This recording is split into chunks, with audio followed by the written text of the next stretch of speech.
Welcome everyone to this Legion in short with another mercenary, and we're gonna topic today the Mimic.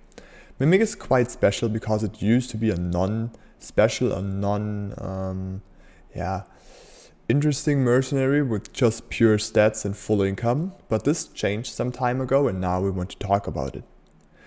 Mimic is a pierce damage dealing arcane unit, which is already special and is mainly strong in the first few waves. Especially to mention is probably like 7 where it's really strong. It can be decent on like other waves as well that follow afterwards, but 7 is like the best wave to send a Mimic. 7 and 9 are kind of the best waves, and why this is the case I will show you in a second.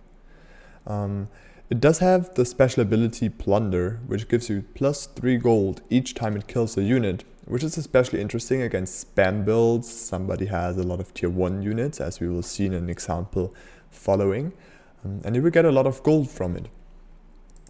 Let's first show you what actually happens when we send the Mimic into this looter spam on the side.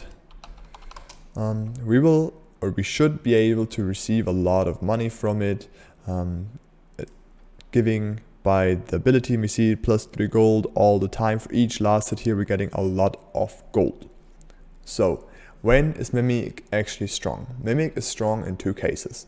First of all, you want some additional pierce damage. This is insanely strong on 7 as mentioned, because often people build a lot of arcane defense, but they won't have a lot of like fortified defense to defend themselves.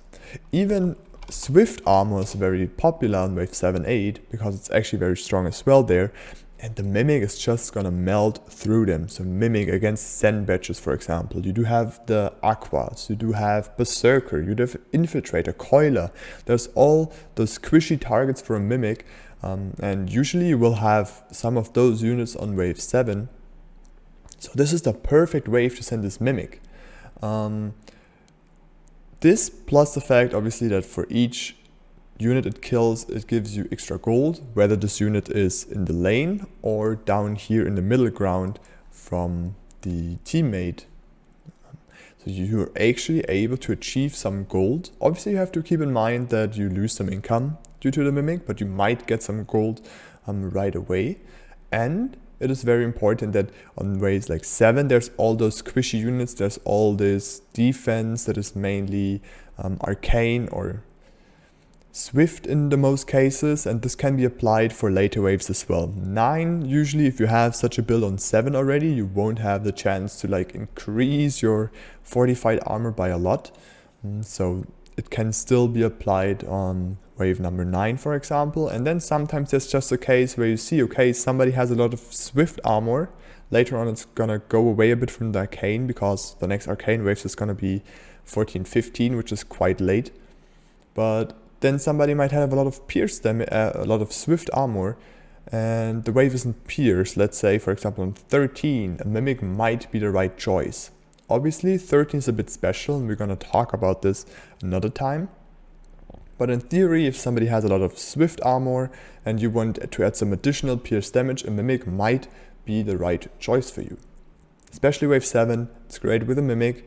We saw an example of the ability to Plunder. I hope you like the Mimic. It's quite situational, I have to say. It's not a unit you send often. This is why I particularly addressed the wave 7 and the swift armor.